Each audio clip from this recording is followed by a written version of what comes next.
Groupe de col, prénom, date. Ouais. Monsieur, regardez comme elle a écrit août. Mais n'importe quoi.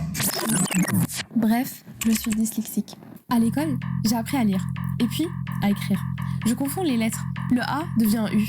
2 heures plus tard, il s'est transformé en O. Et en fait, c'est pas les lettres qui changent, c'est moi qui perds le fil. On m'a dit... Mais tu fais pas d'efforts? On m'a même demandé ce que je faisais en école d'ingé. Après, avec 16% à l'examen Voltaire, je me demande aussi. 95% des personnes dyslexiques ne sont pas diagnostiquées. J'ai attendu 20 ans pour mettre un mot sur ce que je vivais. 20 ans à être incomprise. Alors un jour... Moi j'ai une idée.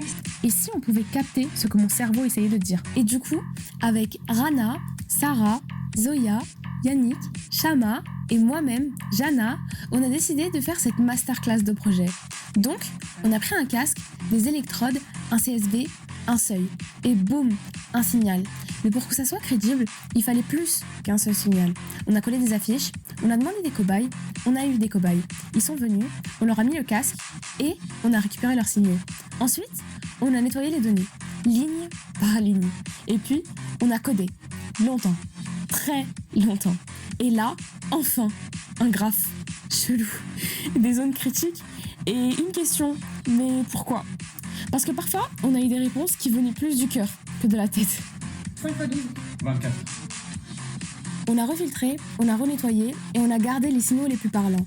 Les résultats étaient donc enfin plus cohérents. Le cerveau dyslexique n'activait pas les mêmes zones du langage et pas avec le même rythme. Maintenant, on peut enfin extraire les caractéristiques et entraîner une IA qui pourrait classifier les profils dyslexiques et non dyslexiques.